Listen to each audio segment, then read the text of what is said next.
All right. So It was objectively true. Okay. I was not lying. No.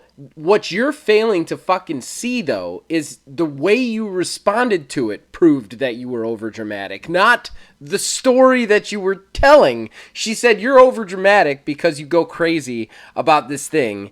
And then you came in and we were like, we're talking about that. And then you literally proceeded to go way over the top just in talking about the story, which proved that you were overdramatic. I was like, he could have been right in the moment, but he's here doing a fucking tight 15 minutes now on the story itself. That's the overdramatic part. I was like, that's what I was laughing about, and that's what I even said to you in the moment, but you were so caught up that you were like, no, you didn't even want to hear that. I'm like, Neil, you're feeding them right now. You're literally being really dramatic, and you're feeding them. I'm like, I'm not being dramatic.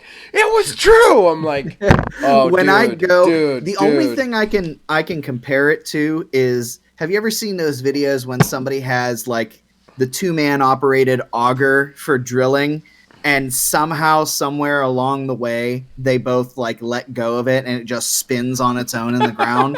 I am the auger. Time to get your fix.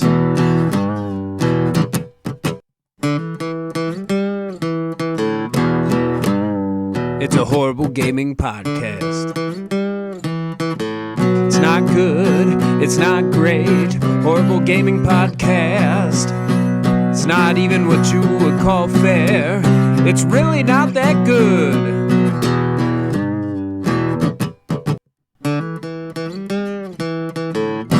Horrible Gaming Podcast. Hello, my name is Zach Rye with Old Man Gaming, and you have decided for whatever reason to tune into another Horrible Gaming Podcast. But I am not now, not never alone. With me is... That was a nice save there. Neil, a.k.a. Tiny Wizard. I channeled a little Philbilly on that one.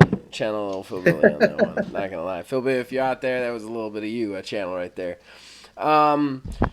Yeah, so before we get into it, a few just little credits for everybody. Number one, if you're watching this on YouTube, behind the fancy timestamps, you'll see some fancy original graphics. I mean, some of them are stock graphics that I've downloaded for the internet, but anything original was done by Mr. Mark Belt. We thank him for that. And then, of course, the theme song for this show and all of our shows here at OMG was provided, written, and recorded by Mr. Nick Van Sliders, the man who makes the music, and we thank him for that. Horrible Gaming Podcast. All right, so that brings us to our first segment and probably our favorite segment and most important segment. That's fan interaction. That's where we, the co-hosts, like to talk to you guys, the fans. We read out your comments in all the places that we can find them, be it Discord, be it text, be it on the YouTube. Whatever we see, whatever we find, we read. And man, did we have a nail biter on the Horrible Arena, because we also use your comments to decide that Horrible Arena. So I think I should just open with the Horrible Arena if you're down with that, and then we'll do the normal Kev Too Tall stuff. All right, so first, I want to read a text I got. Kev Too Tall stuff. Right, because, he's got to be there. Can I tell you right now, I thought I pissed Kev off. I thought I really pissed Kev off, like made him not want to watch the channel anymore. Really? Yeah. Why? So I did this impromptu Warframe stream back on Thursday. Okay. And basically he was in the chat, and I got in this back and forth with him about this stupid thing about Warframe, which I don't necessarily want to get into right now, but he wouldn't let it go. And finally I was just like, look, Kev, you're not going to change my mind on this. It's dumb about it. I love the game, but it's dumb about it.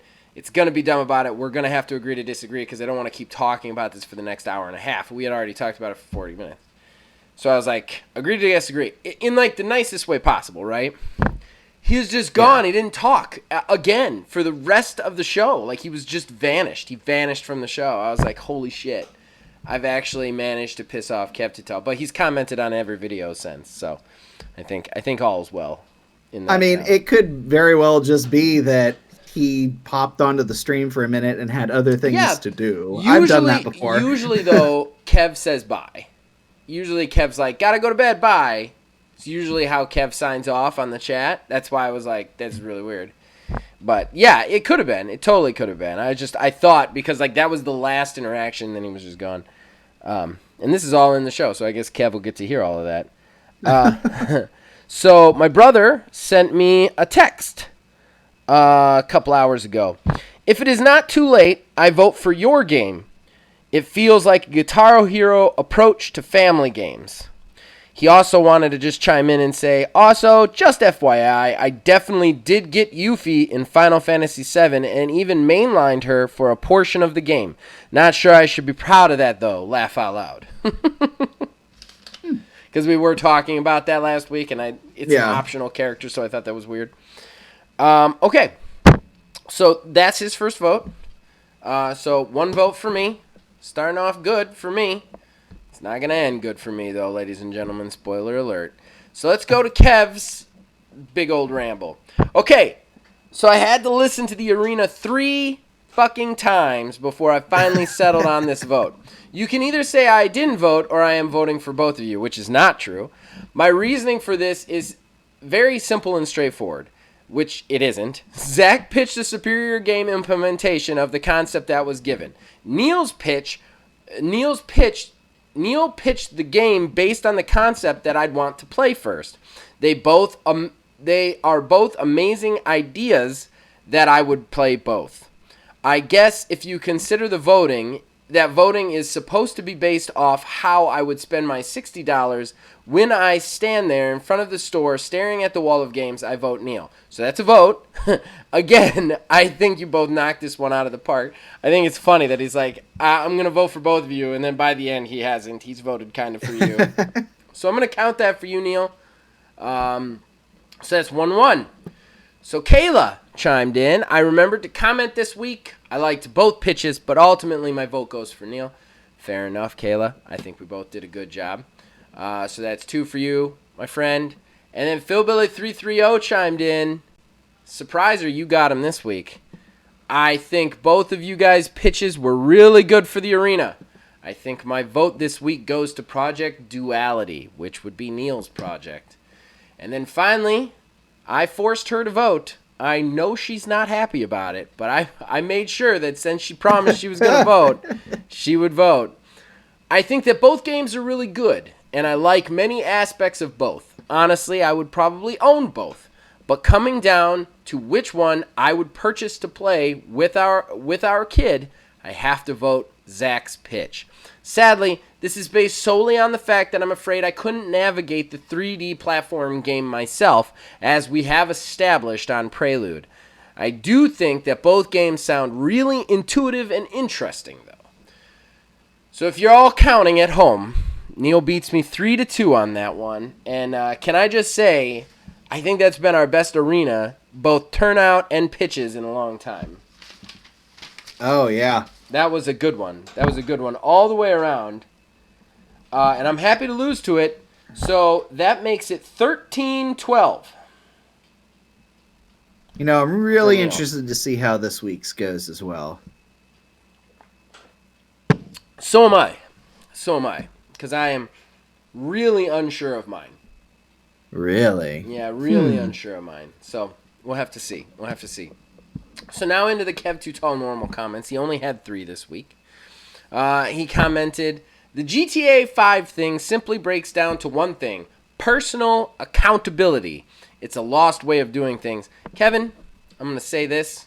I know we don't always agree on this channel, but amen. What happened to personal accountability just in the world? It's always somebody else's fault. It just bugs the crap out of me. With this situation, it's never more glaring than this situation. We have systems in place to regulate the sale of video games to minors and people who should not have them. That's it. Like, the only person who is to blame is whoever would have been responsible for the minor who acquired the product. So, moving on. I have 3 subscription slots. I switch based off the shows and movies I want to watch. Disney Plus is the only constant right now. I won't sub a 4th. Well, I've already broken that rule, but, you know, it is what it is nowadays. Yeah, I'm still holding. I'm still holding out. I don't know. I have been flirting with HBO Max, but I don't know. HBO Max is awesome. Can I just say, HBO Max right now is my favorite, and I would honestly drop Netflix if my wife wasn't so against dropping Netflix. I hate Netflix, and even my kid watches more stuff on HBO Max now than she does on Netflix. So like there are two subscription services that I subscribe to that I absolutely despise, and that's Netflix because they don't really have anything anymore and they're super overcharged, and Hulu because their system is absolutely the worst system interface I have ever dealt with on one of those streaming apps. It's just a nightmare.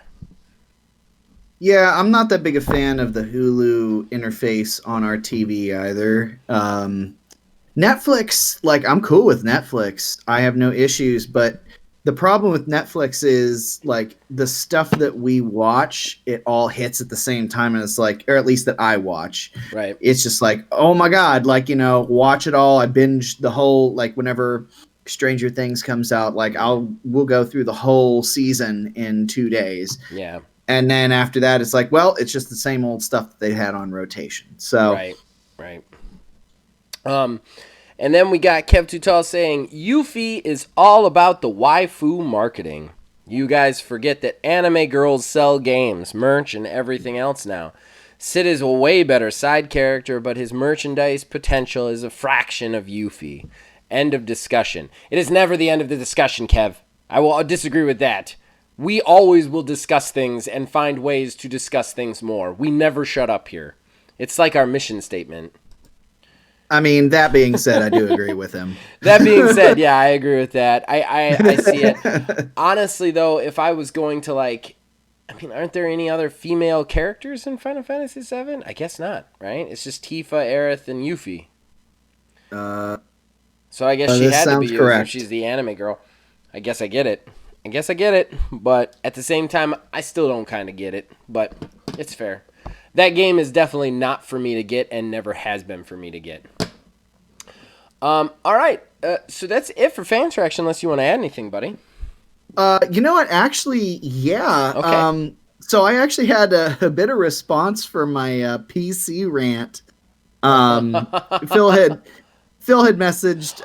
That's right, in the Discord. I forgot about in that. Discord. Sorry, Phil. He's gonna be mad at me. So basically, what it came down to is, like, I was maybe exaggerating, caught up in the rant a bit, saying that my stuff is worthless. Yeah. But what I was more so alluding to was the fact that the stuff that I bought for my PC, I bought for very specific reasons, and I thought about it. Like, the motherboard that I got right now supports 3000 series AMD processors, but I can flash the BIOS up to the 5000 series if I want. So I have an upgrade path, and if I get locked up and just can never find a processor that I want, I can still get the 3000 series. But if I were to do that, the RAM that I bought is clocked for 3600, so then I would have to overclock my processor, stuff like that. And I truthfully don't want to overclock because I'm just so horrified that I'm going to screw something up. But it's not. I mean, not even. I overclock all the time, bad. and it doesn't. It never had a problem. Not. It's not that bad. But like at the same time, that's extra wear.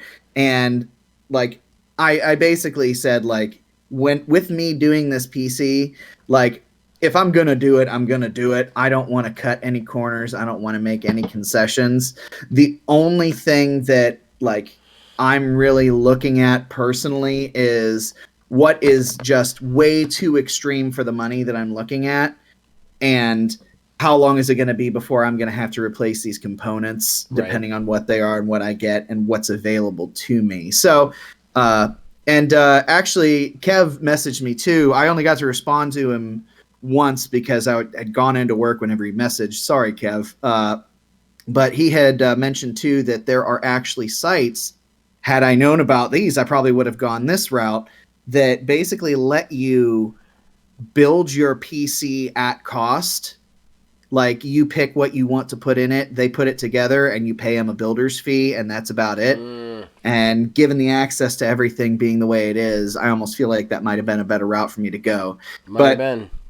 I'm I'm way too far into it at this point to change. So, I mean, yeah, there is something to be said too about getting just caught up in a rant when you're in a situation where you're very frustrated. You know what I mean? Like, yeah. I mean, everything becomes a little bit more dramatic when you're very frustrated with something than it possibly is. I mean, I've definitely been the perpetrator of many rants that are a little bit over the top.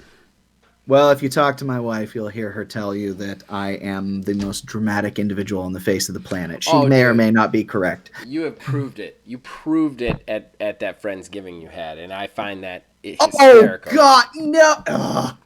Don't do this. Don't do this now. I can't. I want to. I want to so bad. I want to so bad.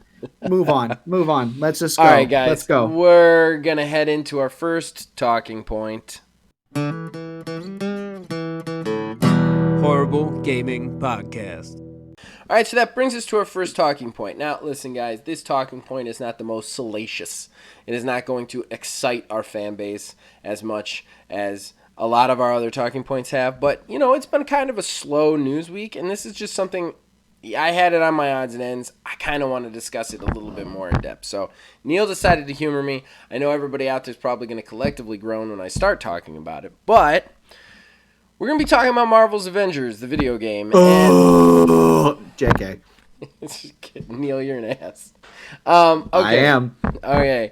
So what they recently did, they're redoing the game. And I will say this. I'm going to give this to Square Enix.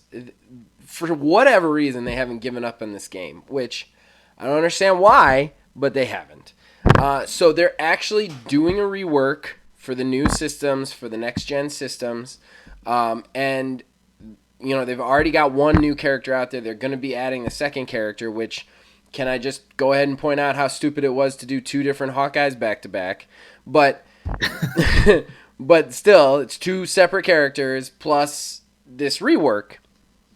The big thing that I want to talk about is how out of touch. Like, a lot of people have said that BioWare was completely out of their depth with games as service, you know? And that's one of the reasons it failed, was it was just completely out of their depth. They didn't know what they were doing. It was something they had never done before, and they made a lot of mistakes. Now, listen, I agree with that on a lot of levels, okay?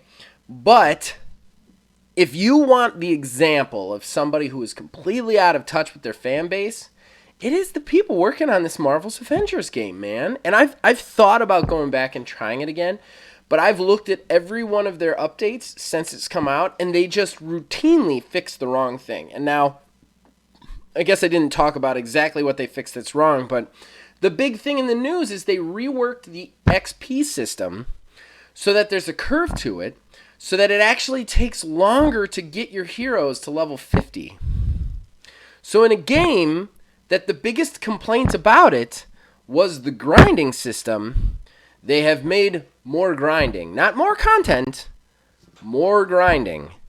They've just made it take longer to get to that point. I can't tell you how frustrating this makes me, Neil. It's another one of those games that just seems to have a ton of potential, and the people behind it just don't know what they're doing. And, you know, what I think there might be with the reason why they have not just up and given up on it, I feel like at this point it's almost hitting this, pressing the same buttons as Anthem did in like everybody's complaint about like there's nothing to do once the main campaign is done, this, that, and the other thing. I wonder if Marvel, like their contract, there's something in it that Marvel's like, you cannot pull away from this before we say. But I mean, it's just, it's sad. It's really sad. Yeah. I mean, the name associated with it is just being dragged through the mud, and stuff like this makes those companies not want to do stuff anymore. Granted, Insomniac Spider-Man, we know we're going to get another one of those, so like Marvel's good on that front, but I wonder how long they're going to hold out on this Avengers game. Like you said, just the moves that they're making are just dumb. Two Hawkeyes back to back. Right. Increasing the grind, I mean, that sounds like actual literal hell for me. Well, let me just go ahead and jump right in on the grind thing, because can I tell you the time that I actually stepped away from this game because I was actually playing it long after it came out, because I did enjoy it. There was definitely problems with it, but I was still getting my fun out of it. But can I tell you what made me step away from it?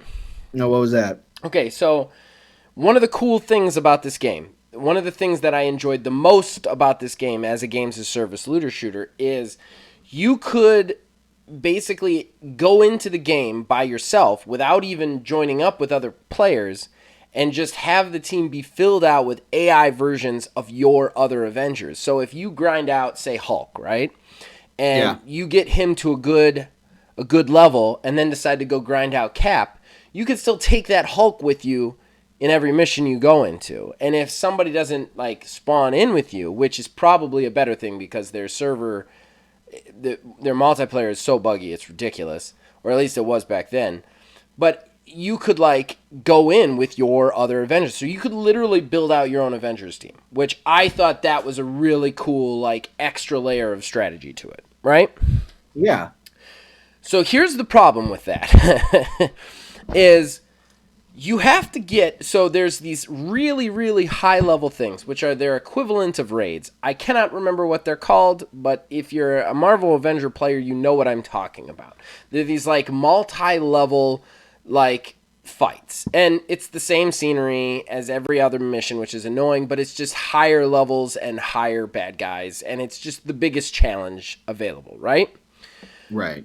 Now, to do that thing, though, you need a prerequisite level for all the characters you have on your team. So if you're grinding out one character... So literally I realized I would have to grind every Avenger that I wanted to play with to level 35 or 40. I couldn't just get the other ones to a fine level, then grind out the one I wanted. So I literally could not do the biggest challenge in the game with my level 50 Captain America because everybody else was somewhere around 25 to 30. And then I realized that I would literally have to grind the game in its entirety 4 times to do the biggest challenge there was. Or, find other players, which is a nightmare on that game. And that's when I walked away. I was like, I don't have the time to commit to this. It's not quality enough for me to get to that level, Yeah. So with this XP, like, that's what bothers me so much about this. It's like, you're literally, like, one of the coolest things about your game, you're cutting the legs off of it because it now takes even longer to grind those 4 people to where they need to be. Just don't understand what it like.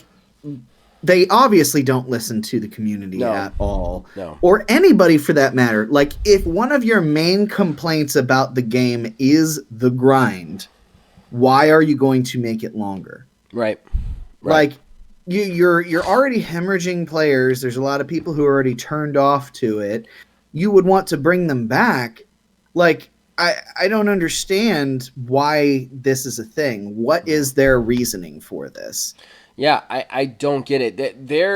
The press release that they said in the interview was basically that they felt like there was no like most RPGs has a curve to the experience. It goes up as you go, where there is no curve in this, so you advance really quickly, and that can be overwhelming to new players.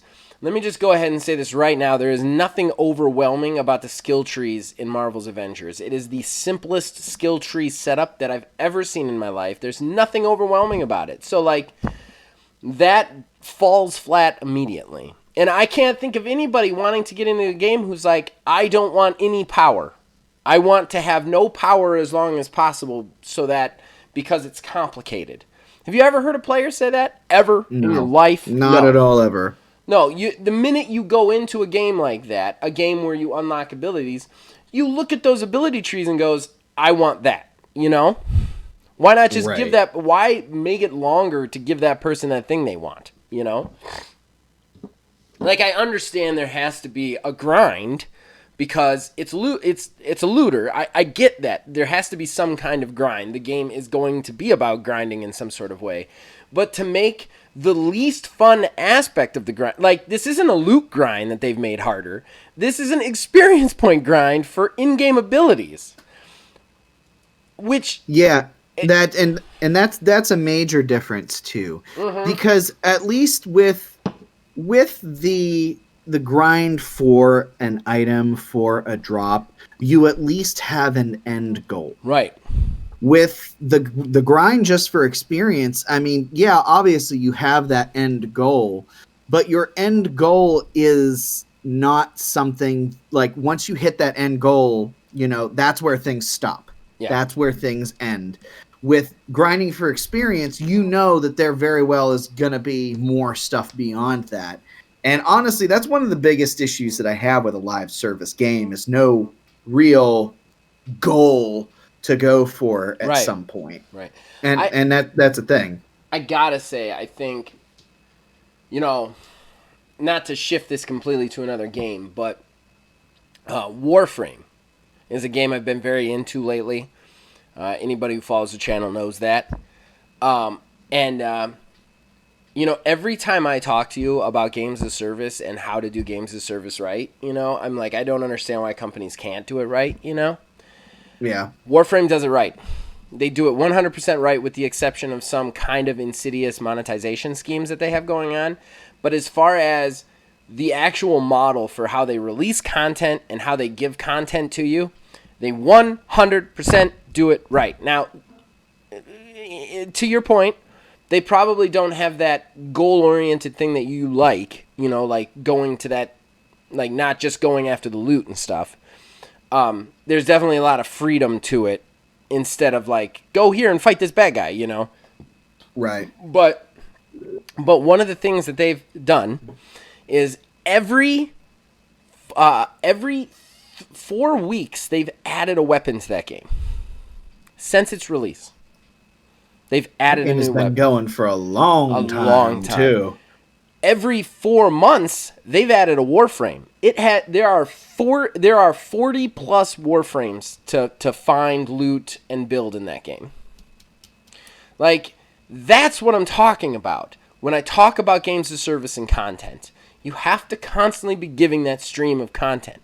And I'm not going to lie, I've actually spent some money on Warframe, and I very rarely spend money on free-to-play games. That one actually got me to spend some money because of just how much there is to do in it and how often they add stuff to it. I don't understand. I mean, I have no problem putting money into a free-to-play game. Mm-hmm. It's just when you start throwing those microtransactions into the full-price game to get the stuff that like should have been offered in game, but that's its own separate thing. Right. But yeah, no, I wouldn't. If you're enjoying a game, especially if the game is free, I see no reason why you don't put that money into the game. Like I from time to time jump back on the Yu-Gi-Oh trading card game on my phone. Right. I've put money into it. Right. I mean, it's fun because it's free. Right. It's a game that I play. I mean, granted, the amount of times it's been actual real money and not just like Google opinion rewards credit is very slim. But still, I mean, that's money that I could use for something else. But still, like if a game is free and it's giving me something that I want and like, then yeah, absolutely, I'm going to put money into it. But we also shouldn't be rewarding games that don't like Marvel's Avengers, who on top of everything else, on top of them not listening to people and like, hey, those cosmetics and everything that, you know, changing your equipment don't do anything. You can buy those too. Right. And I could be wrong on this, but I think I had seen somewhere too that with them changing this experience grind, it actually changes that pass too that they have. It might. I'm not 100% positive. Like I said, I read about the experience grind. I didn't see anything else, but I'm not gonna be able to speak one way or the other just because I'm not currently playing that game. I could be wrong on it. There's so many things to work in that game, like new maps, new characters, and then the new characters, like even if their abilities are completely different, how are you gonna do 2 Hawkeyes in a row? Like Kate Bishop and then Clint Barton. How are you going to do two Yeah. Hawkeyes in a row? And Hawkeye, look, I love Hawkeye. I'm not trying to put down Hawkeye. He's a really cool superhero. I have a bunch of Hawkeye comics in my collection from when I still collected. He is not the most liked or revered Avenger, you know? Like, there are tons of other Avengers that people would want to see before Hawkeye in this game, you know, but you've done two of them, two Hawkeyes now. It's I don't know, it's kind of silly. Like, how are you so out of touch with your fan base? Two, what about Spider-Man? Too. Spider-Man was supposed to be that big draw for the PlayStation version of this, and they've gotten so far two Hawkeyes, and I have not read anything anywhere about Spider-Man. We haven't heard anything about the Spider-Man. Not one word. Yeah, I agree. I think that's super weird. Like, that was a whole, like, fight. Like, that was a huge deal. Like, there was huge controversy around it, and now it's like, are they even getting it? Like, what was all that? Like, which, that to me is funny because they put themselves through the ringer for that. Like, they released that news. They took so much backlash about that. And now, like, are you not even going to put it out now? Like, what was that worth to you? Like, it's just like, it's like that company can't stop shooting themselves in the foot. It just goes back to what a lot of these live service games do. They promise the sky, they launch in either a buggy, broken state or not what it was that people were expecting / what was promised. So everything else that was promised afterwards goes out the window because they have to do damage control for the next 6 months. And that inevitably is what tanks the game because they're still trying to finish it. I mean, it's bad enough that we do that with other games out there, single player games, you know, and any other non-live service games. But it makes it even worse for live service games as a whole because this always happens. You know, and that's a big problem too because live service games don't have to be like now. Live service games has this like connotation to it. Yeah, the stigma that like nobody wants to be referred to as and nobody wants to be in that space. It's not because they were a live service game. It was because they released a shitty game and then they put themselves behind to start and then could never catch up, you know? Again, you know, you go to Warframe, that's a live service game. It's been surviving for nearly 10 years with constant updates. Like, do that. And they make tons of money. They make money hands over fist at that game. They've got almost over 30 million players on that thing for that long. That's the kind of thing you can get out of a live service game, you know? That, like, I mean, even Destiny 2. Like, let's even take Destiny 2. Probably not the most successful launch did it have, let's say that. It's an overall successful game, though. It's been going now for, like, 5 years. Very successfully. It's still coming up with updates, and it still has a lot of players. So, like...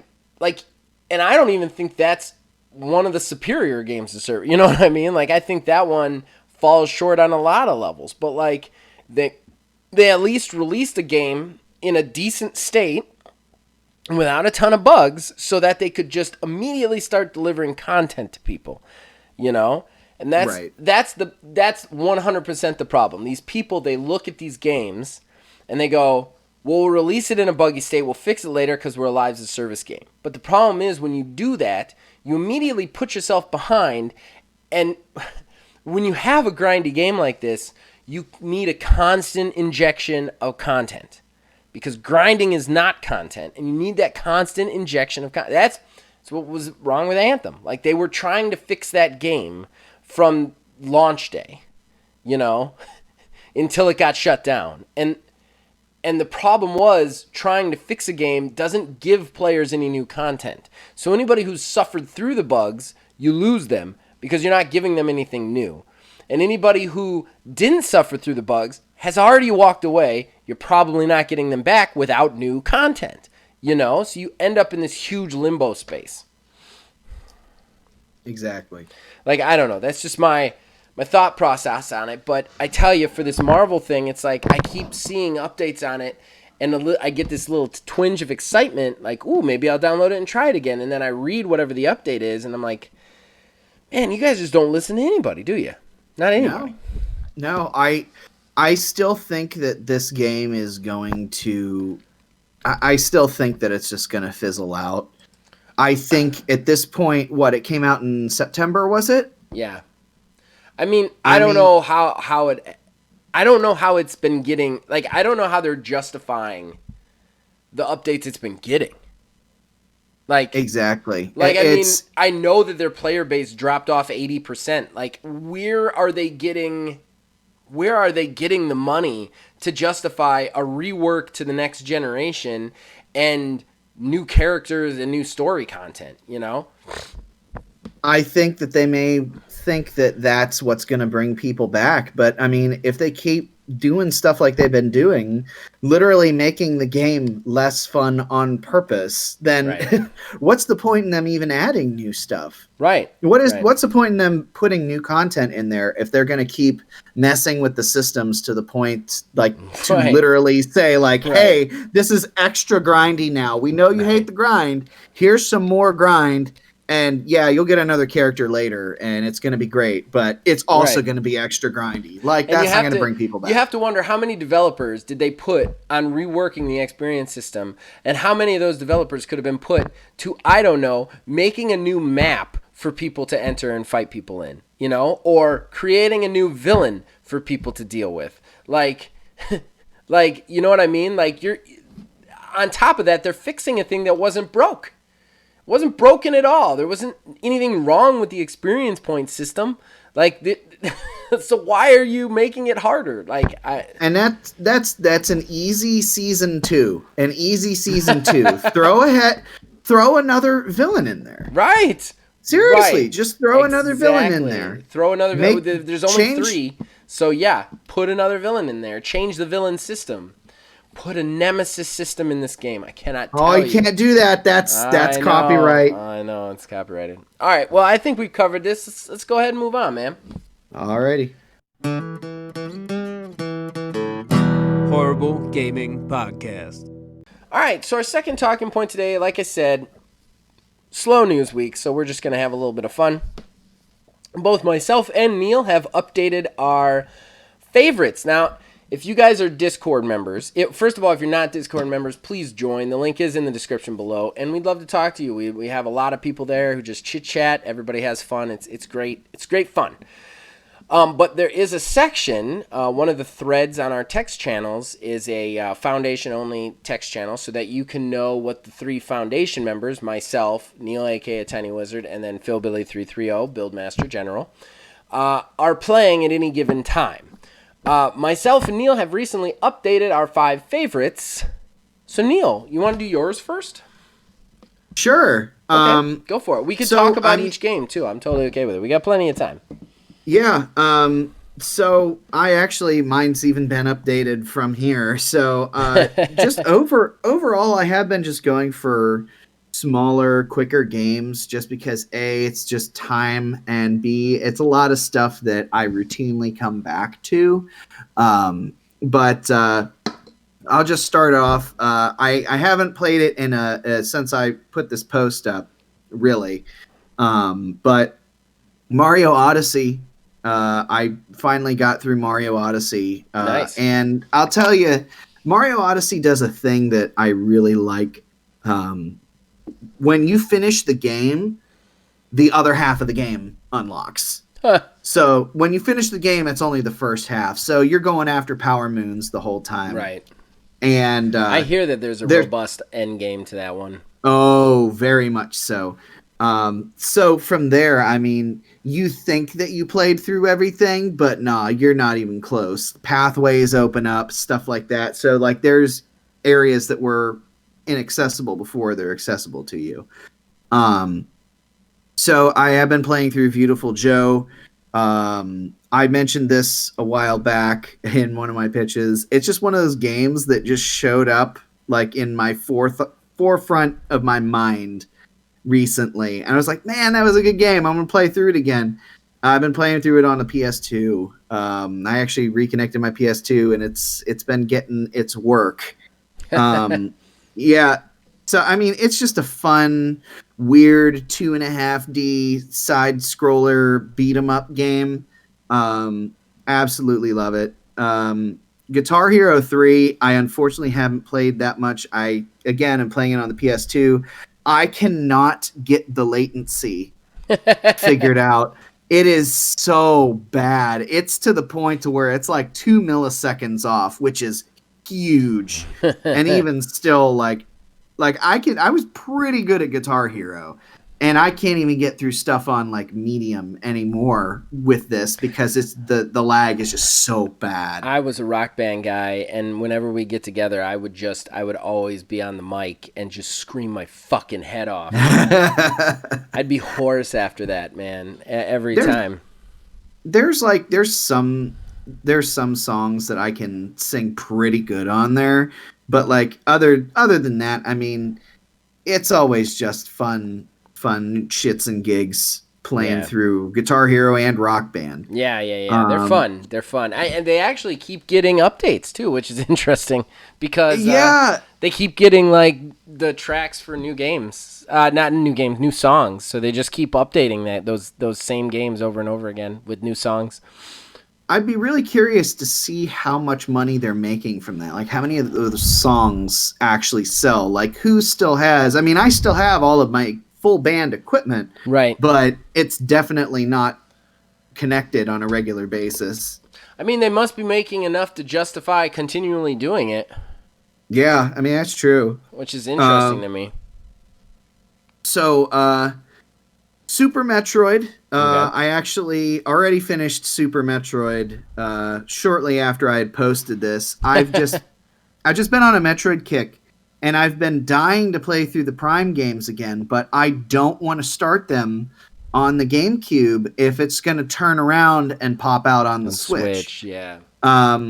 It's been rumored, it's been fabled. Who knows? Maybe this summer they'll talk about it. I don't know, but. Yeah, I played Super Metroid, and then I actually just finished Metroid Fusion literally last night and started Metroid Zero Mission. So, playing through some Metroid, I love those games. I love the exploration and everything from it. And then, finally, Sonic 3 and Knuckles. I mean, honestly, I'm kind of savoring this one because I can get through Sonic 3 and Knuckles in about 2 hours. Right. So, I mean...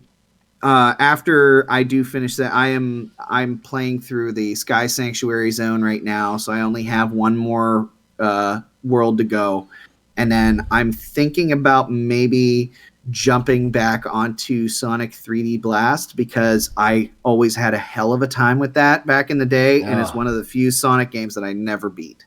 I hate that game.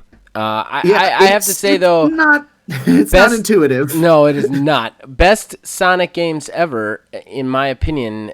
It comes down to either Sonic 3 and Knuckles or Sonic Adventure. And I know that a lot of people are going to fight me on the Sonic Adventure one, but those Sonic are the two Adventure best to is me. a gem of its time. Thank you, sir. It's a gem of its time. Thank you. I do like that we're enjoy agreeing Sonic on that. Adventure. I do have issues with it that are very much, even back then, why did they do the things that they did design-wise? Yeah. But yeah. Overall, it's fun. Sonic Adventure 2, however, is where it's at. I love Sonic Adventure 2. Did you just say where it's at? Is where it's at. Did we just become best friends? Like, seriously, man. Nobody likes Sonic Adventure 2. Like, and that's what's awesome. Like, I love Sonic Adventure 2. Anything with Shadow in it, people are like, ugh. But I loved Sonic Adventure 2. There's like all the dialogue's terrible in both those games, but there is a scene, like some of the cinematic scenes in those games, they just like revved me up. There's a scene where you fight Shadow towards the end of the game. But, like, they're both super fast hedgehogs, so they don't fight. They have a race fight. And it's, like, the way it starts is they both end up getting to the same exact location. They see each other, and they start to, like, walk slowly down this, like, long, like, it's like a long walkway that they have to do this on. And they start to walk slowly as they, like, jab at each other while they walk faster and faster and faster and faster and faster. And then all of a sudden, you're just in this race fight. That game, oh, man, that game gives me chills. I actually have the literal official soundtrack on CD. Oh, that's awesome. I used to cue those up. I love that butt rock. Oh, that butt rock is so good. And I'll tell you, good. I'm actually one of the freaks that enjoyed Sonic 06. Oh, wow, dude. I can't follow you down that hole, man. I can't follow you down that hole. Now, I enjoy it because it is so bad. Like, it is so bad that it is comedic.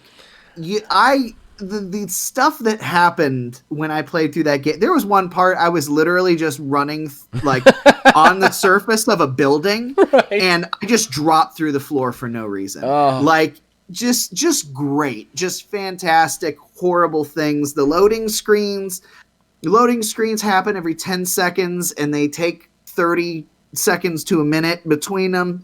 It's so bad. It is horrible, and I love every second of it because it is so bad. That's funny.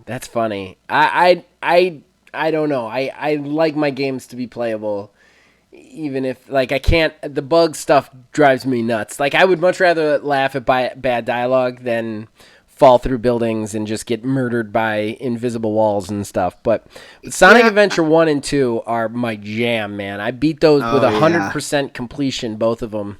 And I sang all the songs when he went supersonic every time. Oh, love it. I know all the words still. Oh, can't hold on much longer. Live and learn. Yeah. Oh, man, we just showed our nerd card right there. We're getting stamps on that sucker. All right, so what's on your list? All right, so my list has drastically changed since the last time I had it up. I did notice that Cyberpunk dropped off your list. Yeah, I mean, I like I said, like I finished it. I rolled credits. I saw 2 different endings. The game has nothing for me. The two games that dropped off your list that I was surprised by were that and Doom Eternal. I'm kind of surprised that's not on the list anymore. You know, Doom Eternal I really want to get back to because I first have not finished the first DLC. I'm like 3/4 of the way through it. It's just one of those, like I started playing other things and I just like forgot it was a thing pretty much. Okay. So I do need to finish that. And they actually, before we started recording, I saw next week on the 16th, I believe it is, they're going to show the trailer for the second part of the DLC for that game. So, yeah, I'll be interested to see what's there. It might be back in real quick. Oh, I might. Yeah, I might be back in for sure. I mean, it probably won't come out until summer this time or so. Whenever it actually does release this next part of the DLC, but yeah. Oh, Doom Eternal will be back for sure. All right, so as far as my list, number 5 and 4, well, they're kind of stables. I don't know that they'll ever leave my list, just how much I love them. I'm sure Deep Rock will eventually, but Deep Rock Galactic's number 5. Dwarves, in a procedurally generated mining shooter game, every part of that sentence made me feel warm and fuzzy inside. So, yeah, I love Deep Rock Galactic. I'll play that anytime, anywhere. That game's great. And Soviet Jump Game, man, I'm going to sound real egotistical for a second, but anybody who doesn't believe me can look at any stream that I did with Soviet Jump Game. I can't not like that game because I'm, for some reason, weirdly amazing at it. Like I have watched a couple of those streams, and I would say that you're about 80%. Right. Like, I am always in the top 3, and it's crazy. Like, I don't understand why other people don't just do what I do, but, like, somehow I have the key on that game, so I can't not... Like, I literally stopped playing it on the lunch stream because I won too much. People were getting bored. Like, that's... Okay. No. Dial it back now. No. I'm really, people got sick of it. Like, they got sick of watching it because it was like... I did the same things. It happened, and then whatever. Like, it's when I switched to a different game. But I don't know. Something about that game I'm just really good at, so I can't not put it on there. You know me enough to know that I'm pretty humble on most things. In fact, I'm the first to tell everybody how bad I am at most things. I don't know. For some reason, I'm good at that game. Outriders demo is my number 3. It's that good that I put the demo in my top 5. And it's free, people. Try it out. It really is. And I just want to say, anybody who's like, man, I really miss a good looter shooter. I'm sick of Destiny. I'm sick of Borderlands. I need something to scratch that itch. Marvel's Avengers didn't do it. You know, what am I going to do? Dude, play Outriders and not be immediately in love with that game. Have you gotten a chance to try it out yet, Neil? The closest that I got was when I turned on my Xbox the other day for the first time. I saw they had a they had a thing to download the demo. Yeah. And I said, "Oh, that's a thing." Okay. You need to try it, man. I think even you would get into this one, honestly. I think the one thing I'll say is the prologue is a little rough on dialogue, and I don't think they organically tell the story very well in the very beginning. Like, just the first 15-20 minutes, the prologue is weak, I would say. But once you get into the game itself, it's really awesome, and the amount they offered you with this demo is shockingly refreshing. Like, there is easily 4 hours of gameplay in this demo, and that's easily if you don't feel like grinding or doing any of the other character classes, you know. So again, it's worth a try, man. It really is. It's just that much fun. We're actually, you know, I was gonna plug it later. We're actually putting up a build video, Buildmaster General. First build? Yeah. He wasn't going to do it until the full game came out, but he's been playing the demo so much that he found this, OP combination. And, yeah, it's going up instead of my review tomorrow because I didn't have a good review tomorrow. So, yeah, it's going up tomorrow morning before OMGW. You could check it out. It's like a 10-minute video, and it's actually amazing. He demos it in the thing, and basically he's got this class made so that, he looks at people and everybody just dies. Oh my goodness. Yeah, it's hysterical. And I mean literally looks at people. He does not have to shoot them. It's that awesome. Number 2, climbing back into the number 5, State of Decay 2, man. This is one of my all-time favorite games. It's just always going to be. I love this game. I'm now playing it on my lunch stream again every Wednesday if you guys want to check that out. And it's just a great game to play on stream, too, Neil. There's just something about these games that, don't have a ton of story, that are just fun, collecting things, building things sort of games that I kind of see why so many people stream Minecraft, I guess is what I'm saying. Yeah, you can have somebody just jump in the middle of it and not really need to know what's going on, just observe what's happening and be like, yep, that's a thing. Plus, there's so much time to interact with the people in the chat. Like, when I did Cyberpunk for my... I did Cyberpunk once before I actually did the review, and just my initial thoughts, I was like, this is going to be a lot of fun. I couldn't talk because there's just so much fucking dialogue in that game. Yeah, we watched the end of that stream, I remember. Yeah, and it's not I don't know, it was just so much and there's a lot of games like that, but they have just so much dialogue that you're like, man, what am I I can't even talk to the people in the chat, you know, because I gotta let this dialogue play. So yeah, State of Decay 2 is just perfect for that, and State of Decay 2 is great. It is an absolute an absolute model of procedural generation in 2020. It's just amazing the way the characters work, the way everything in that game works. It's just so much fun to play, and I love the uniqueness of every story every time you go in, you know? This actually, I just now kind of thought about it. Have you ever played Don't Starve? No, I have not. Oh, Don't Starve is the only sort of procedural generation game that I've played and thoroughly enjoy. Okay. Basically, the only story that you get from it is you get sucked into this alternate weird dark world, and you just have to survive. That's really? It. So you start by gathering stuff to build a fire. And then you go through okay, you can survive the night, and then the next day you need to gather food and stuff like that. And the only goal, the actual goal is to escape, but you have to achieve a bunch of goals for that to happen. I honestly I've only ever jumped in just to see how long you can survive, and it's really super fun. It's like a weird, like a Tim Burton sort of thing. I'm aware of the Don't Starve. I think it's on Games Pass. Maybe I'll try it for my next review. That might be a good one to review. It's really I thoroughly enjoy it. It's the only game like that I found that I actually enjoy.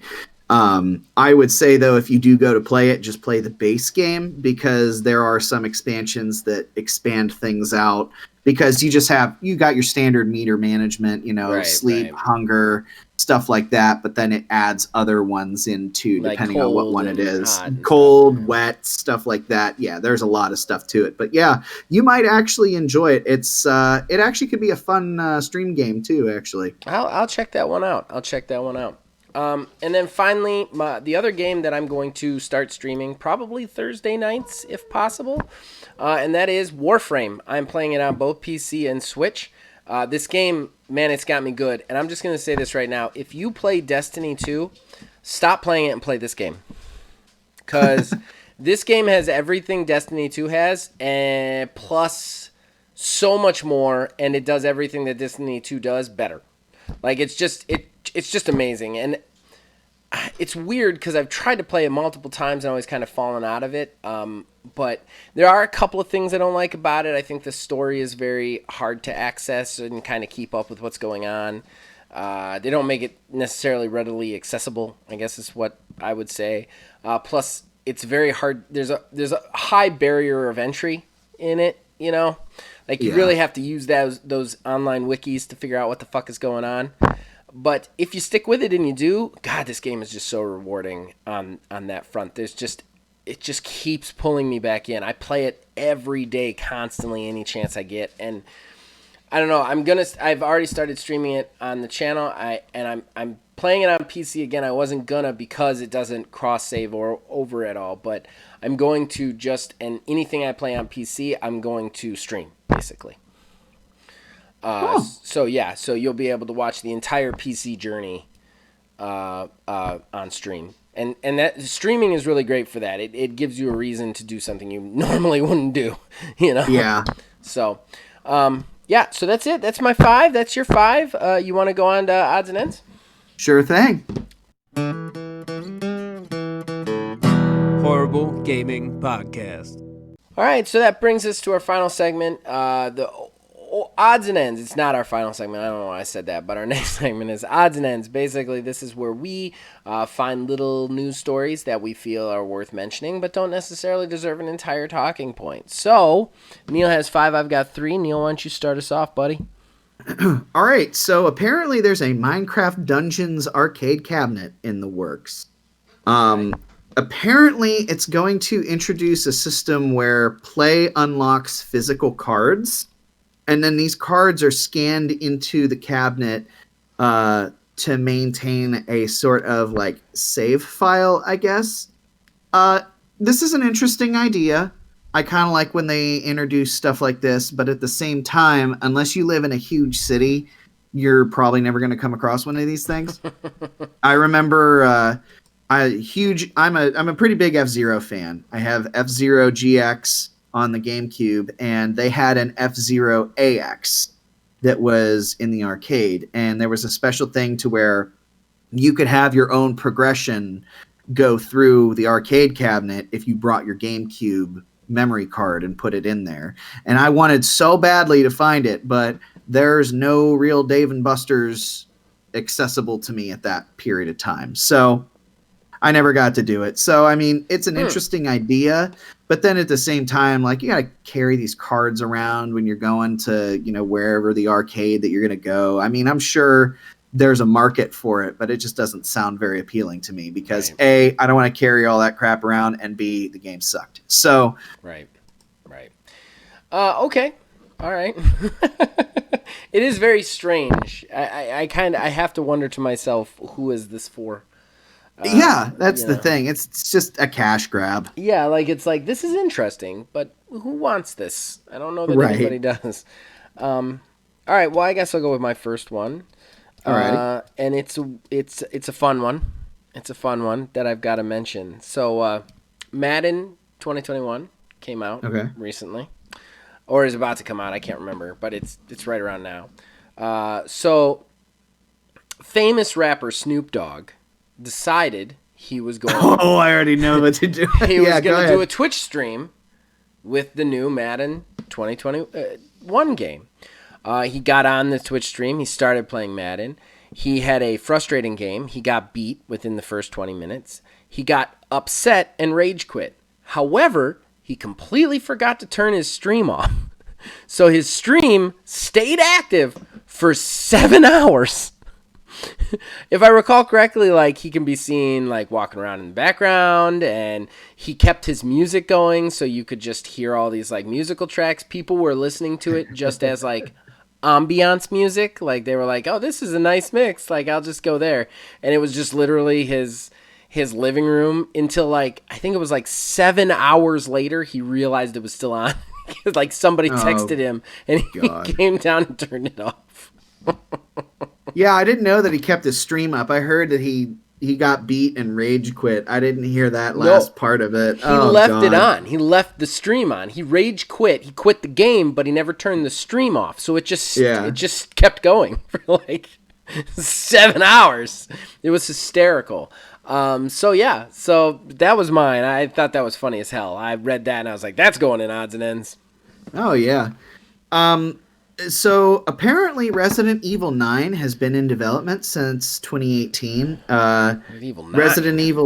Resident Evil 9 that is not announced or anything. Isn't 8 the next one coming out? 8 is the next one. Or Village. Village is 8. Yeah, Village. Village, and I don't think I've really talked about it on here.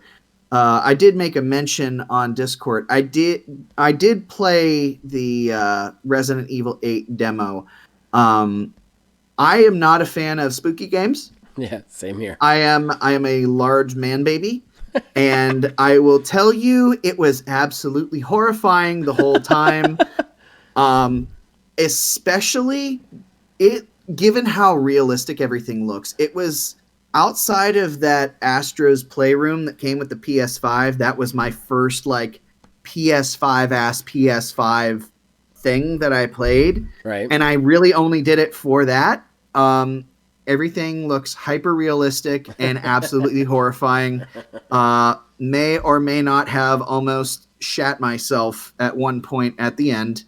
But yeah, I think that that's going to be good for those people who want that game. But going back to Resident Evil 9, I mean, these are just leaks. We don't know if they're official, confirmed, anything like that. I wouldn't be surprised if Resident Evil 9 has been in development since 2018, given the development cycles now of these games, especially going into this next generation, the high fidelity graphics, everything like that. So, right. Yeah, that was just my little nugget of information. I don't like scary games. I don't like to be scared. It's not a thing I enjoy feeling. There's a very, very small handful of games like that I will play. Dead Space is one of them. Dead Space is great. Dead Space is excellent. Nope. No thank you. Not happening.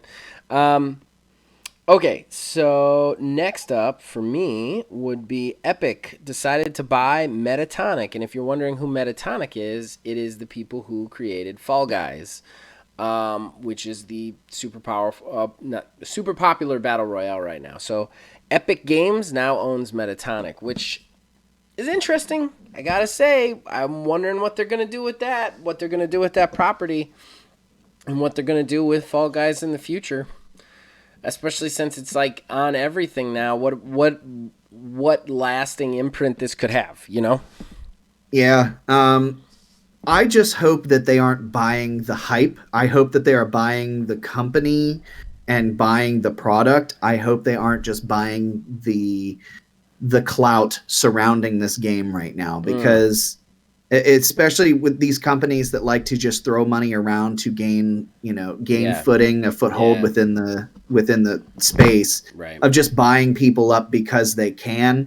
That just means bad things for those companies in the future. Well, Epic owns Fortnite. So you gotta wonder, like, I mean, in a way, if they treat it like they've treated Fortnite, this is a good thing for Metatonic, because this is a company that has, I mean, love or hate Epic. I'm not an Epic fan, but they've taken Fortnite and made it one of the most powerful games on the face of this planet for the last, decade? So, like, I mean, I think that, like, I think Fall Guys fits right into that kind of genre. Plus, you know, think of all the cross-promotion they could get. Because of all the things you see in Fortnite, that can all now come to Fall Guys as well. You know, the superhero stuff and all the weird stuff that they do. I think it's a good move for Metatonic. I'm really interested to see what ends up happening with it in the long run on all the other platforms and whatnot. Yeah. All right, so your next one, man. So, apparently the remaster of Diablo 2 will actually allow you to import your old OG Diablo 2 saves. This is a feature that we need in all remasters. Yeah, I agree. All remasters. I mean, I know the one big thing when the Skyrim Legendary Edition came out for the Xbox One, and I couldn't bring my original save. Oh, man, because I didn't play it on PC, so I couldn't bring that save over. Oh, man, I was just so bummed. And in fact, it was one of the main reasons that I really haven't played Skyrim on the Xbox One. Right.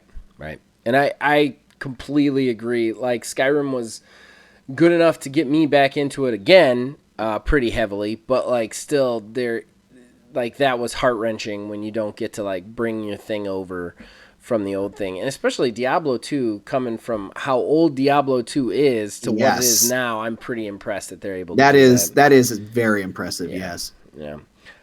So, just so that everybody knows, the only reason I'm bringing this up again is I have been watching this game, and I keep bringing it up in odds and ends, so I feel like now I have to bring it up every time something happens with it. But this game is never coming out, and I'm talking about Vampire the Masquerade Bloodlines 2.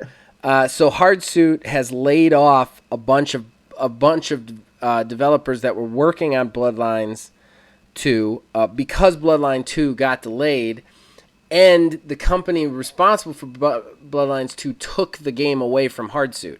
So the game is no longer being developed by the developer that was developing it in the first place. So just in case you're keeping track, Bloodlines 2 fired a creative director. They fired an artistic director. Then they delayed the game. They took the game away from the original developer, and now that developer had to fire up a bunch of people because of it. And we don't know where Bloodlines 2 is now. So if you have a pre-order for Bloodlines 2, get your money back right now, because that game is going to be in purgatory for, man, at least a couple years. And that's the thing too, is they opened up pre-orders for that. I mean, they have a placeholder date, and you know that's just kind of what they're doing with that. They're just using that date as a placeholder, but you should never have opened up pre-orders. Well, you should have never ever opened up pre-orders. It's fucking insidious in a lot of ways. And they said it was coming out in 2021. They said it was coming out in 2020. Now they say it's coming out in 2022. It's not coming out in 2022 because they don't even have a fucking developer working on it. So, like... Right. I mean, and if it does come out in 2022, just get your pre-order money back. Like, just get that back now. Buy it when it exists. Yeah. Yeah, or like, pre-order it 2 weeks before it comes out if you want to get the specials. But right now, man, your money is just sitting somewhere, fattening somebody's pocket, and you may never ever see that game. So that's mine. I think you got one more or two more left. Two more. Knock them out apart, buddy. They're yours. All right. So Pringles is partnering with Microsoft to introduce a Moa burger flavored chip. Now you may be wondering, what is a MOA? A MOA is a fake dumb bird thing on Halo Reach. I saw this. So they are making something flavored after something that doesn't exist. So I'm really curious to see what these are going to taste like. Well, they can taste like anything because the bird does not exactly. exist. This is the biggest cheap shot ever. Like, it's the easiest like buck they've ever made. They just wanted Halo on a Pringles can. That's it. Right. And yeah.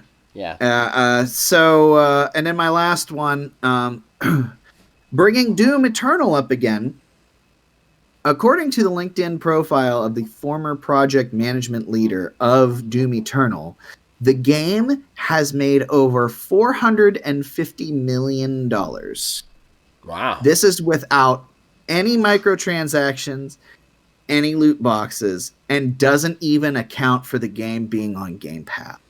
Yeah, that's pretty good. Holy crap. Yeah, that's pretty good. That's a success story if I've ever heard one. Absolutely. So, I mean, Doom Eternal guaranteeing a third game. Yeah.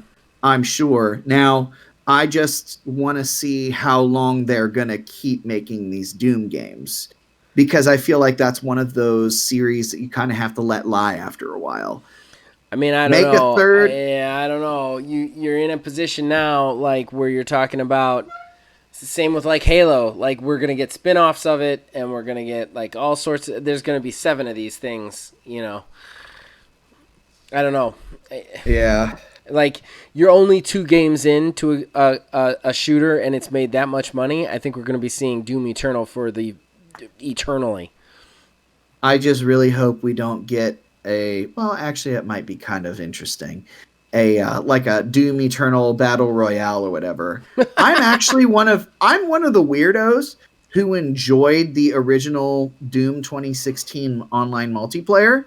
I thought it was done pretty good. Okay. I have not tried the online multiplayer for this, but it is definitely not the same. So that on its own has kind of turned me off from it, just out of sheer scared of it, pretty much, of what it could be. But yeah, that'll be my odds and ends. All right. Well, I think we've covered everything. We can go ahead and move on to the horrible arena. Alrighty. Horrible Gaming Podcast. All right, so that brings us to the end of the show, the moment of truth, the main event. This is the moment you've all been waiting for. And that is the horrible arena. What is the horrible arena if you have never watched or listened? Well, first of all, you should watch or listen more, please. We like you guys. Why don't you like us?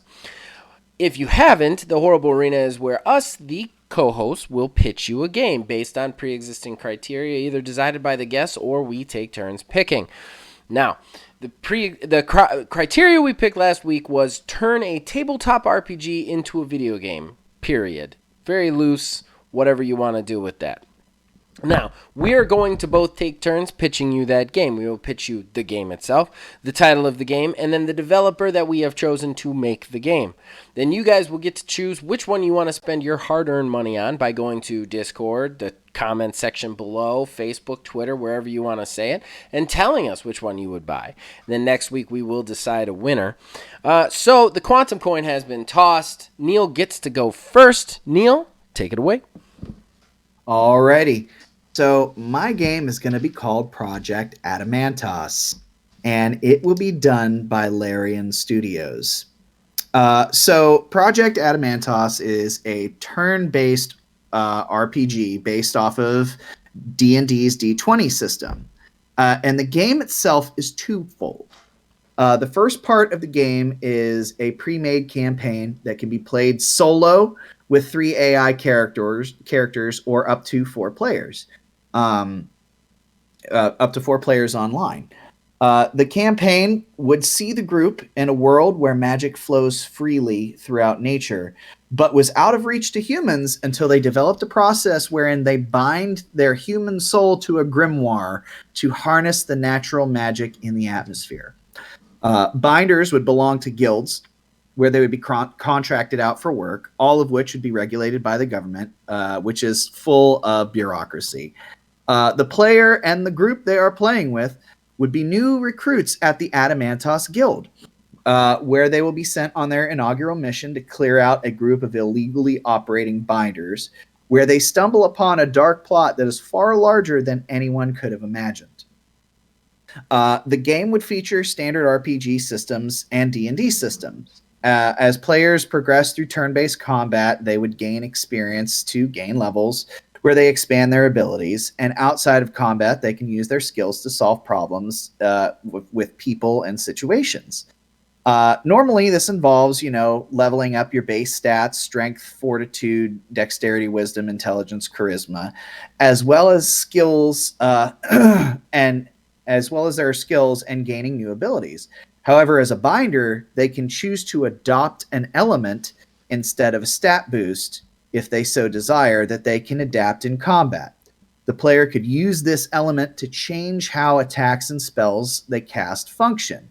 So think about a water element attached to a sword or a fireball spell, but the element is ice instead. These elements could also be applied to create combos within the team.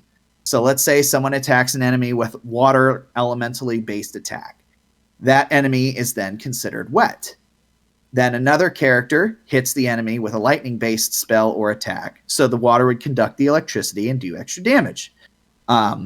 This could also be used in environmental problem solving as well in dungeons. Consider water that might be extremely cold that the group would have to swim through. A character with a fire element could use that element to heat the water to make it easier for the others to swim through.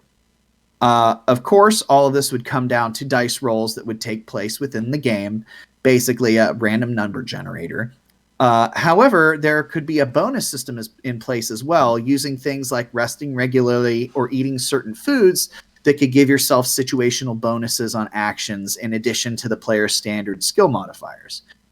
Now, the second part of this game is an actual RPG creator.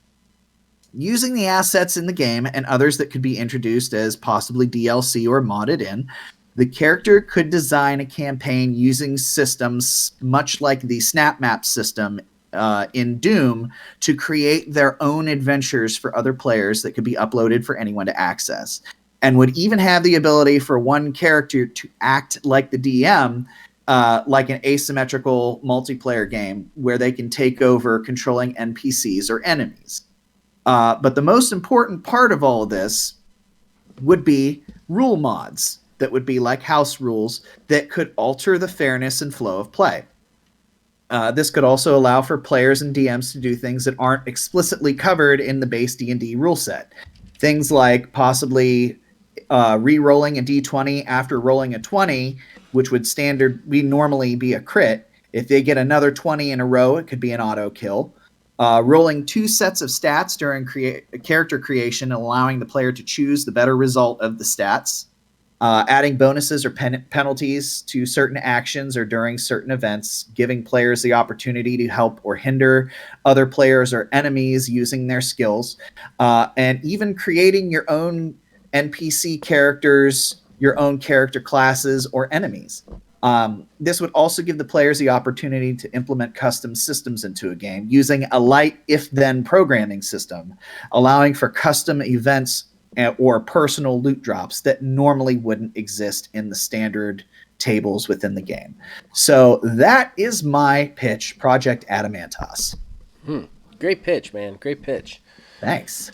All right, so my pitch is going to be a little bit different. Probably going to lose it, but don't mind, because I just got to pitch this. Mine is Project Mekton, and it will be developed by Vicious Cycle Games. They are the developers of Robotech Battlecry way back in the day, if you guys remember that. So, take a tabletop game, make it into a video game. It's a simple idea, but what I wanted to do is I wanted to do it a little bit more open.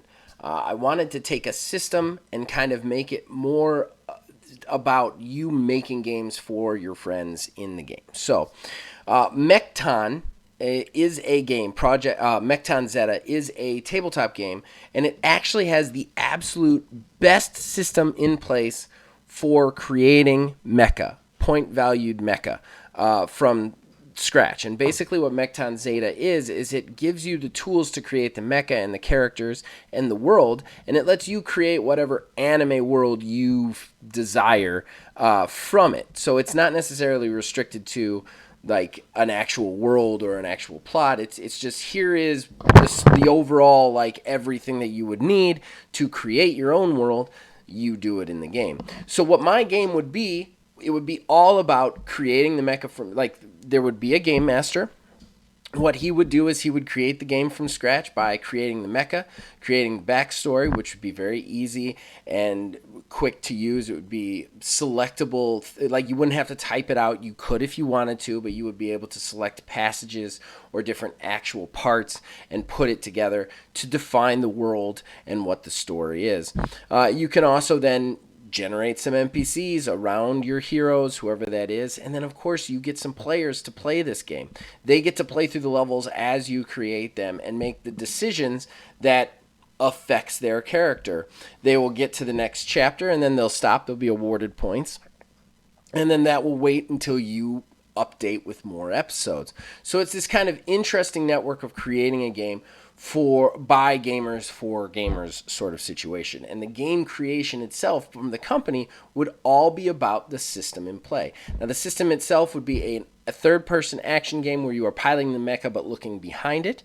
The mecha, of course, would work directly off the stats from the game itself. They would just translate it into an actual real-world play ability. Then you would actually use buttons to actually pilot the game. So the system for piloting the game is going to be universal. Piloting the mech is going to be universal, but the actual mech itself will feed off the statistics that the players themselves put into the game. Then you'll fly through the scenarios that the people, right in front of you. In between those scenarios, you will get kind of underground player interaction scenarios where you get to interact with NPCs. Form romances, form friendships, hate people, dislike people, whatever. The game master gets to put those NPCs in front of you, and then once you finish whatever you're doing with it, they get to then look at them and kind of change the plot as it goes along. So you get this really interesting way of doing things where you're actually game mastering a game to hundreds of thousands of people, and they're actually playing your game. Plus, it implements that kind of building a world around people's sort of story. Like, you actually get to sit down and build your world, or if you want to, you can just go in and play other people's worlds, and it just gives you that kind of freedom.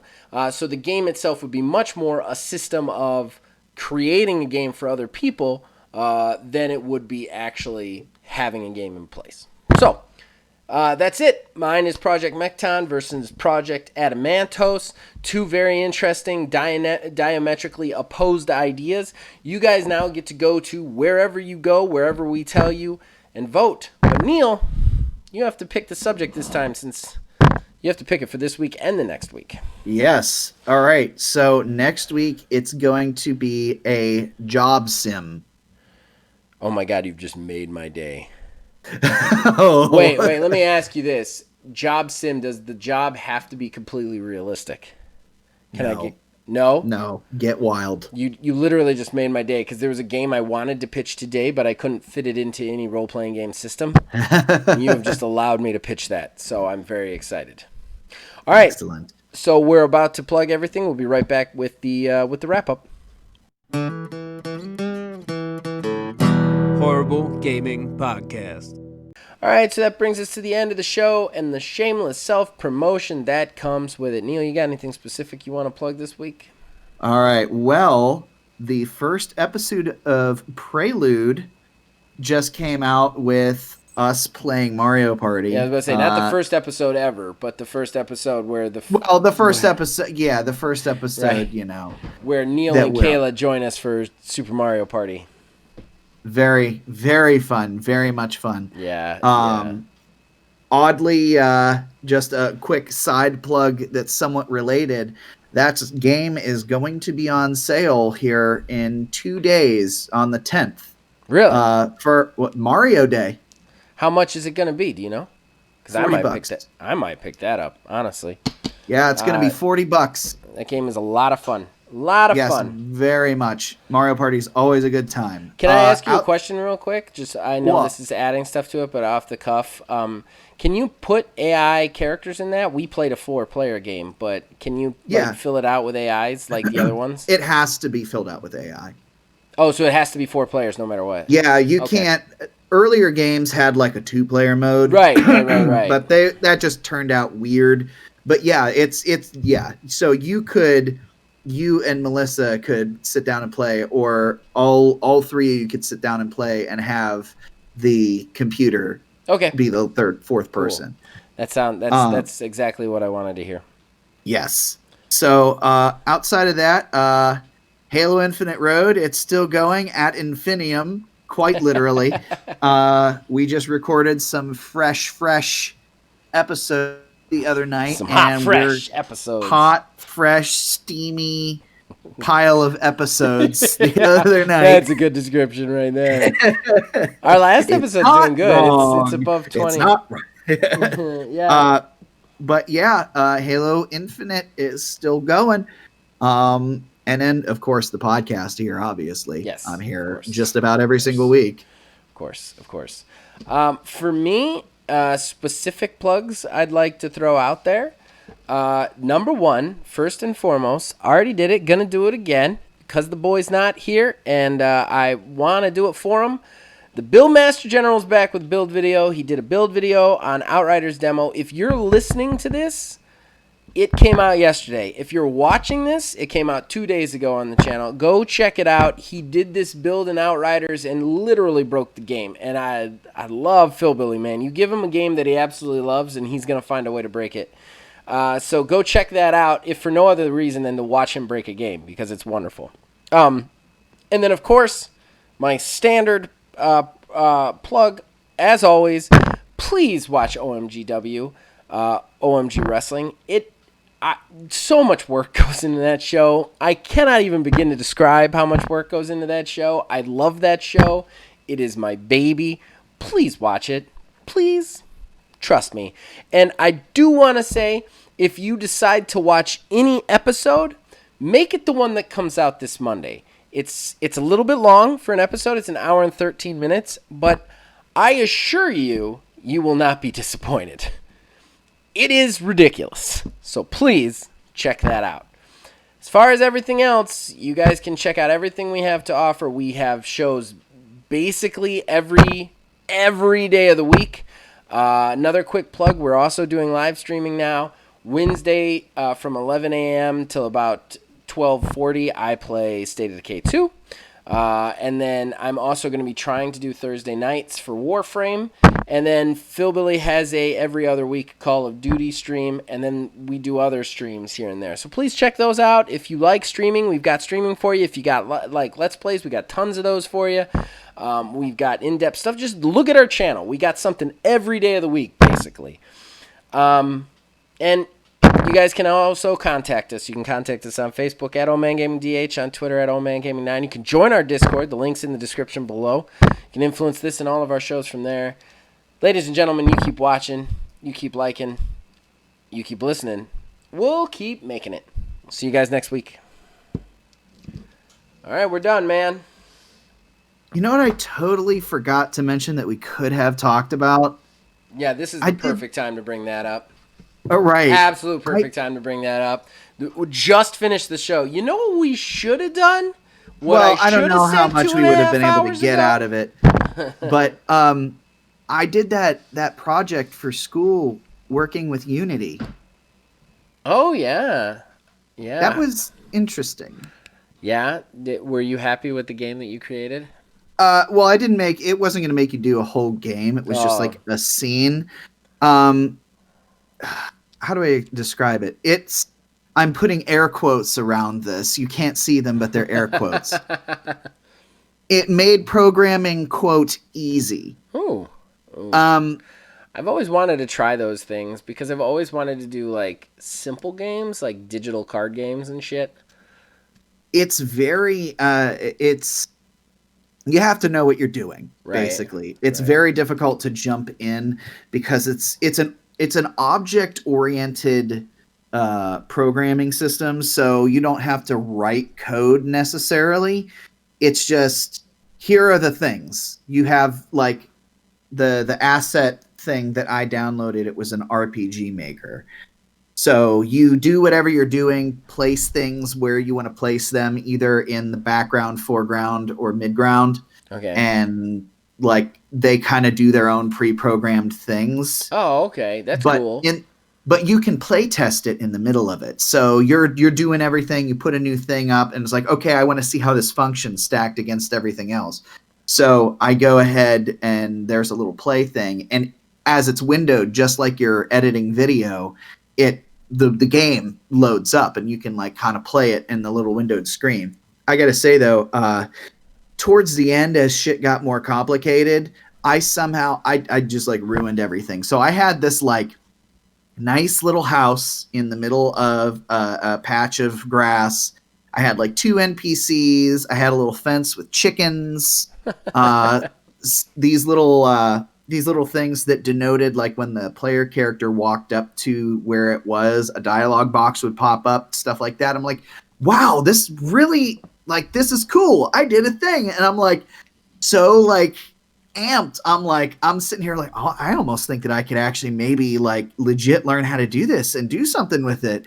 So I like, all right, let's see how it turned out. I hit play, bro. Like half of my grass just vanished. Half of my house was gone. My character turned from like a little elf boy into like this old wizard with a staff. One of my NPCs turned into a chicken.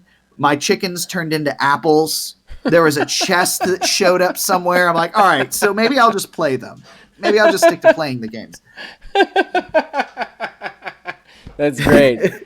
That's great, man. That's great. Yeah, but I mean, overall, I mean, it was fun to get a little behind the scenesy sort of like what goes into it. And I gotta tell you, for all the bitching that I do about these developers who like the games that come out from these companies, I should say rather, not necessarily the developers themselves, but the companies and this is such a trash fire. Oh, why would they put that out? Like I had the programming for babies and I screwed it up. So you know what? I'm gonna let y'all do what you do. Hey, somebody's gotta make the games and somebody's gotta bitch about them. We're filling a necessary role in the circle of video games. It's the circle of light. No, it's the circle of bitch. That's what it is. The circle of bitchin'. Yeah, definitely. And it consumes us all.